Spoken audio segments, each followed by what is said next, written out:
Bapak Ibu yang dimuliakan Allah Subhanahu wa taala, tujuan hidup kita tidak lain semuanya adalah mencari ridha Allah. Yang kaya, cari ridha Allah dengan hartamu. Yang punya kekuasaan, cari ridha Allah dengan jabatan kekuasaanmu. Dengan ini DPRD, bupati, wakil bupati, wali kota, gubernur mengeluarkan peraturan daerah, pergub, peraturan gubernur, peraturan bupati. Anak-anak sekolah pendidikan agama dibebaskan biaya pendidikan. Setuju? Yang bilang setuju itu yang punya jabatan aja. Setujunya itu adalah motivasi. Karena pejabat-pejabat itu dalam dunia demokrasi dipilih oleh rakyat. Kalau rakyatnya peduli agama, mencari ridha Allah, dia pilih anggota dewan, dia pilih DPD, dia pilih DPR RI, DPRD kabupaten kota provinsi, maka insya Allah dengan ini, dengan jabatannya, anggota dewan mengeluarkan peraturan daerah, semua penggali kubur diberangkatkan umroh. Banyak yang mau jadi penggali kubur. Banyak orang nggak peduli, Pak, tapi mereka ikhlas karena Allah. Dia gali 2 meter kali 1 meter, masuk ke dalam 170, dimasukkan ke dalam. Dia cuma dikasih nasi bungkus. Pernah kita peduli pada mereka? Sampai sekarang mereka belum ada komunitasnya. Belum ada Persatuan Penggali Kubur Indonesia. Ketua, sekretaris, bendahara, seksi-seksi, nggak ada. Kalau ada tolong lapor, biar kita adakan audisi. Tapi mereka beramal karena Allah. Apa pernah ada masyarakat minta bantu, Ustadz Somad, tolong Ustadz ceramah di kampung kami, apa masalahnya? Penggali kubur mogok. Enggak ada. Mereka beramal karena Allah. Tapi sampai masanya kau akan diminta tanggung jawab, tuntutan di akhirat. Kenapa kau tidak pernah memperhatikan mereka? Ibu-ibu yang memandikan jenazah, mereka tetap ikhlas karena Allah. Kadang hanya dikasih kain, dikasih makanan, dikasih baju. Mereka pulang, mereka senang, mereka happy. Tak pernah mereka unjuk rasa lalu mogok sehingga semua jenazah dimandikan di dorsmil. Nggak ada. Maka kalau kau punya jabatan kekuasaan, pakai tanda tanganmu untuk menolong mereka. Kalau kau punya harta benda, kumpulkan mereka. Itu yang akan menolong. Ini semua harta kau tumpuk, kau bangun rumah megah, kau belikan mobil mewah. Begitu kau mati meninggal dunia, tinggal semuanya. Ada orang mati bawa rumah? Nggak ada. Berapa rumah kamu? 4, Pak Ustaz. Isinya 1. Mana rumahnya semua? Yang 1 saya kontrakkan, yang 1 kau buatkan rumah wakaf tahfiz Quran. Itulah rumah yang akan kau bawa mati menghadap Allah Subhanahu wa taala. Berapa kamarnya? Ada 4, Pak Ustaz. 1 kamar bisa diisi berapa orang? Bisa diisi 3 orang, Pak Ustaz. Kalau kasurnya lantai dibuat 2, maka bisa diisi 4. Maka 4 kamar, 4 kamar, 4 kamar, 4 kamar, 4 kamar kali 4 orang. Berapa itu? Memang kalau belum makan siang payah mikir ya. 16 orang anak tahfiz Quran sudah selamat. 3 tahun mereka belajar di sana, hafal Al-Quran. Mati engkau, terang kuburmu, lapang barzahmu. Karena anak itu pasti mengulangi hafalan Qurannya 1 hari 2 juz. Mereka yang hafal Quran itu mengulangi hafalannya 1 hari 2 juz. 1 bulan 2 kali khatam. 1 tahun 48, 24 kali khatam. Belum lagi khatam bulan Ramadan, mengalir pahalanya. Ini rumah kontrakan sana, sewakan ini, kontrakan ini, habis dipegang istrinya semua duitnya, mati. Diambil brownies. Hari ini Bapak boleh tersenyum, tapi dalam perjalanan pulang Bapak mulai mikir, betul juga. Tapi ibu-ibu jangan takut, saya bukan provokator. Jangan gara-gara ini Bapak lalu nggak mesra lagi. Mama, pantasan kamu selama ini ya udah disiapkan brownies ya, bukan itu maksudnya. Bapak Ibu yang dimuliakan Allah, siapa itu orang yang cerdas? Orang cerdas bukan yang IP-nya 4. Orang yang cerdas bukan orang yang hebat otaknya. Kata Nabi, orang yang cerdas al-kayyis, orang yang cerdas mandana nafsahu, yang mampu menekan hawa nafsunya, wa amila lima ba'dal maut. Dia berpikir apa investasi yang dia siapkan setelah mati. Itu tujuan hidup kita Bapak Ibu. Menjadi pengurus masjid, tujuannya apa amal kita setelah mati. Menjadi orang tua, tujuannya apa amal kita setelah mati. Anak-anak muda yang hadir ini, insya Allah inilah yang akan mendoakan orang tuanya, Rabbighfirli wali walidayya warhamhuma kama rabbayani shaghira. Saya bangga hari ini, karena yang hadir ini saya lihat banyak yang muda-muda. Mustahil mereka datang ke masjid kalau orang tuanya memberi makan haram. Uang sekolahnya haram, sarapannya haram, breakfastnya haram, lunchnya haram, dinnernya haram. Haram, otaknya pun haram. Mati masuk neraka jahanam. Tapi begitu dikasih makanan halal, dia pulang kuliah bawa sepeda motor naik angkot, dia lihat ada baleho, hadiri tablik akbar pengajian Ustadz Abdul Somad di Masjid Multazam. Dia pun segera datang. Kata orang Multazam itu pendek Pak Ustadz, lebarnya cuma 2 meter. Inilah Multazam yang paling besar. Multazam tempat terkabulnya doa yang hanya dari Hajar Aswad ke pintu Ka'bah. Mau masuk ke sana 4,7 juta jamaah haji yang mau berdoa di situ. Banyak orang yang sholat di depan Multazam itu salamnya cuma satu. Assalamualaikum warahmatullahi wabarakatuh. Doa di situ. Ustaz Somad, katanya dinding Ka'bah itu wangi. Iya. Kenapa waktu itu saya nggak wangi? Kamu berdoanya matanya terbuka apa tutup? Tertutup. Berarti kamu di belakang orang Afrika.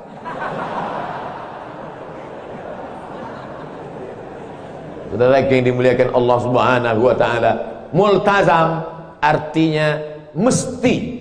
Kenapa disebut multazam itu mesti? Karena siapa yang berdoa di situ mesti doanya dikabulkan Allah Subhanahu wa taala. Mudah-mudahan kita sampai berdoa di multazam insyaallah. Enggak perlu diaminkan lagi, sudah di multazam. Nah, multazam itu kan hanya di samping Ka'bah di kota Makkah, betul. Tapi kenapa ini dikatakan multazam? Aqrabu ma yakunul abdu min rabbih wa huwa sajid. Orang yang paling dekat dengan Allah bukan hanya ketika dia di multazam di Makkah.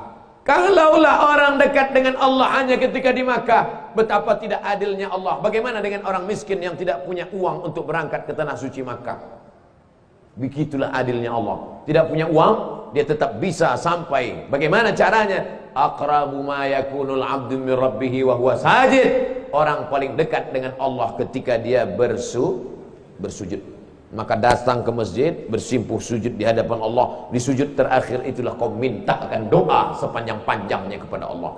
Tapi jangan pakai bahasa yang bukan Arab. Kalau pakai bahasa Arab boleh dilafazkan. Tapi kalau pakai bahasa Sunda, bahasa Jawa, bahasa Minang, bahasa Bugis, bahasa Makassar, maka kau katakan saja dalam mulut, dalam hati, jangan diucapkan di mulut. Berapa lama? Nabi pernah sujud sepanjang ayatnya. Bayangkan itu lamanya. Tapi ketika sholat sendiri, jangan waktu jadi imam. Waktu jadi imam, begitu bangun, pingsan semua makmum di belakang. Saudaraku yang dimuliakan Allah Subhanahu wa taala, apapun jabatanmu, apapun kekuasaanmu, apapun profesimu, dari pedagang sampai diplomat, dari orang kaya sampai rakyat jelata, dari penguasa sampai yang miskin papa, tujuanmu adalah mencari ridha Allah. Makanya doa kita, Allahumma inna nas'aluka ridhaka. Kami ingin ridhamu wal jannah, baru surgamu. Kenapa tidak surga duluan? Karena orang yang mendapat ridha Allah pasti dapat surga. Orang yang dapat surga belum tentu dapat ridha. Nanti ketika bapak ibu semuanya masuk surga, amin. Semua bapak ibu masuk surga, amin. Setelah semuanya masuk ke dalam surga, dapat jannatin tajri min tahtihal anhar, air sungai yang mengalir. Lalu Allah bertanya, madza turidun? Hai penghuni surga, kamu mau apa lagi? Penghuni surga menjawab, ridhaka. Ada satu yang kami belum dapat ya Allah. Taman-taman surga sudah, bidadari sudah, makanan sudah, minuman sudah, tempat yang indah sudah. Ada satu yang kami belum dapat ya Allah. Apa itu? Ridhaka, ridhamu. Dan orang yang mendapat ridha Allah hanya orang yang ridha menerima keputusan Allah Subhanahu wa ta'ala. Apakah bapak ibu ridha menerima keputusan Allah? Insya Allah. Wala taqulanna li syai'in inni fa'ilun dzalika ghadan. Jangan katakan aku akan melakukan ini besok. Illa ayyasha Allah, kecuali atas kehendak Allah Subhanahu wa taala. Memangnya kalau kita tidak ikut kuasa Allah, kemauan Allah, mau ikut siapa lagi? Sedangkan denyut jantung kita saja kuasa Allah, nafas berhembus satu ke atas satu ke bawah kuasa Allah, kedipan mata, bisikan telinga, lintasan pikiran, bisikan hati punya Allah. Kalau Allah mau, tak perlu dia kirimkan kita wabah penyakit. Berapa banyak orang minum kopi batuk mati, digigit nyamuk mati. Innama amruhu idza arada syai'an ayaqula lahu kun, mati. Sombong, gagah, perkasa, menjadi penguasa arba'ami'ati sana. Arba' 4 mi'ah ratus, sanah tahun, arba' mi'ah sanah 400 tahun. 400 tahun itu berapa periode itu? Berapa kali pilkada itu? 400 tahun jadi penguasa. Datanglah Nabi menyampaikan risalah kepada dia. Apa kata Nabi? Sembahlah Allah. Apa dia jawab? Arabbun ghairi, Arabbun ghairi, apakah ada Tuhan selain aku? Ternyata orang kalau terlalu lama berkuasa, dia merasa dirinya Tuhan. Padahal dia Tuhan. Arabbun ghairi, apakah ada Tuhan selain aku? Sombong, angkuh, merasa diri lebih hebat, lebih tinggi, lebih kaya, lebih gagah, lebih perkasa. Apakah ada Tuhan selain aku? Tapi Allah menghukumnya dengan cara yang simple dan sederhana. Allah tidak kirimkan kepada dia malaikat Jibril, Allah tidak datangkan malaikat Israfil. Dikirim Allah hanya seekor makhluk yang kecil. Innallaha la yastahi an yatriba mathalan ma ba'udatan fama fawqaha. Allah tidak malu membuat perumpamaan makhluk yang kecil, ba'udatan, nyamuk. Makanya kalau mau ngasih nama anak lahir, cari di Quran, tapi jangan asal buka aja. Ini banyak orang nggak ngerti bahasa Arab, lahir anak, buka Quran. Nanti mana lafaz yang kulihat, itu jadi nama anakku. Buka, tuh, Ba'udoh. Siapa nama anaknya? Siti Ba'udoh. Nyamuk. Innallaha la yastahi an yadriba mathalan ma ba'udatan fama fawqaha.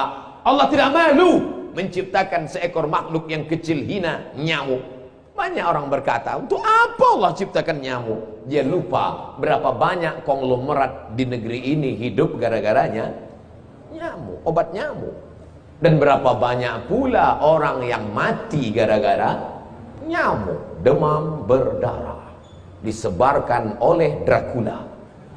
Bukan, tapi disebarkan olehnya nyamuk. Langkah preventif, bersihkan pot-pot bunga Anda karena ada jentik-jentik di dalamnya. Saya isi iklan juga, ingat iklan-iklan lama. Saudara yang dimuliakan Allah Subhanahu wa taala, tiba-tiba Allah kirimkan seekor nyamuk, masuk nyamuk itu ke dalam hidungnya, lalu masuk ke dalam saluran pangkal hidungnya, menggigit otaknya di dalam. Ketika nyamuk itu menggigit otaknya, dia mulai memukul-mukul kepalanya. Nah, kan nanti kalau ada kelihatan jamaah yang mulai mukul-mukul kepala, itu mulai masuk nyamuk ke dalam. Lalu tetap juga masih menyerang, menggigit otaknya, diantukkan ke dinding, sampai akhirnya dia ambil palu besar, dia pukulkan kepalanya, mati. Ternyata penguasa yang berkuasa 400 tahun itu matinya hanya digigitnya. Coba kalau beritanya mati disambar geledek, keren kan? Keren. Ciano mati kenapa? Sambar petir, guys. Keren. Ini Ciano mati namanya Namruz. Yang berkuasa 400 tahun, yang mengaku diri Tuhan, yang mati digigit nyamuk, itu namanya Namruz. Ada orang Jawa Barat namanya Namruz? Enggak ada. Belum pernah saya ketemu sepanjang-panjang dalam perjalanan ceramah, belum pernah ketemu. Assalamualaikum Pak Ustadz, kenalkan nama saya Namruz. Walaupun dia pernah berkuasa, walaupun dia orang paling kaya, walaupun dia orang paling hebat, 400 tahun menguasai seluruh dunia, tapi orang tetap tidak mau mengambil namanya. Kenapa? Karena tujuan hidupnya bukan mencari ridha Allah, memperturutkan hawa nafsunya. Oleh sebab itu anak-anak muda sekalian, sesuai dengan kuliah kalian masing-masing, gantungkan cita-citamu setinggi langit. Mudah saya ceramah cerita langit di sini karena memang langit dekat. Gantungkan cita-citamu setinggi langit, tapi kakimu tetap nginjak ke bumi. Karena kalau kakimu nggak nginjak, dua kemungkinan. Pertama sombong, kedua hantu setan. Kalian tetaplah mahasiswa yang tawaduk dan rendah hati. Di mana kalian pergi menghormati orang tua, membanggakan. Kalau belum sanggup membahagiakan orang tua, jangan pernah menyusahkan mereka. Siap? Ini banyak anak-anak muda ini pulang ke rumah nyusahkan aja. Tertulis di keningnya, troublemaker. Belum dia pulang kampung, baru namanya aja muncul ke handphone, kumat darah tinggi emaknya. Langsung lihat namanya, ini pasti masalah ini anak. Na'udzubillah. Saya kemarin baca berita seorang anak minta siapkan tas sama emaknya. Mak, siapkan tas, saya mau pergi keluar kota. Tiba-tiba emaknya sambil masak sebentar, nak, lambat. Akhirnya dipukulnya kepala emaknya. Saya membaca itu, hampir saya banting HP saya. Untung saya ingat ini HP banyak nomor di dalam. Masih ada anak durhaka pada orang tua hari ini. La ilaha illallah Muhammadur Rasulullah. Ingatkah engkau 9 bulan 10 hari kau di dalam perutnya? Bukan kau di dalam tabung gas 9 kilo. 2 tahun kau disusukannya. Walaupun kau sekarang sudah bapak-bapak, sudah orang tua, tetap mengalir darahnya dalam badanmu. Sampai mati kau tetap adalah anaknya. Di dalam badannya engkau adalah bagian dari tubuhnya. Kau tinggal di dalam badannya 9 bulan 10 hari. Setelah itu kau keluar disusukannya. Kalau mau dia dimasukkan yang kau kresek, dibuangnya ke parit. Sudah lama kau jadi sampah, dimakan anjing kurap. Tapi dia masih sayang, dia masih cinta. Karena kasih sayang ditanamkan Allah ke dalam hatinya. Kenapa tiba-tiba tak ada rasa kasih sayang dalam hatimu? Oleh sebab itu, Masya Allah, tabarakallah, anak-anak muda yang hadir ke masjid ini adalah anak-anak yang berbakti kepada orang tua, Insya Allah. Bapak-bapak pejabat bisa mencari ridha Allah dengan jabatannya. Bapak-bapak yang kaya bisa mencari ridha Allah dengan kekayaannya. Kalian anak muda, jabatan belum ada, kekayaan masih belum nampak. Apa yang bisa kalian buat? Ridha Allah fi ridhal walidain. Ridha Allah terletak pada ridha orang tua. Wa sukhutullah fi sukhutil walidain. Murka Allah terletak pada murka kedua orang tua.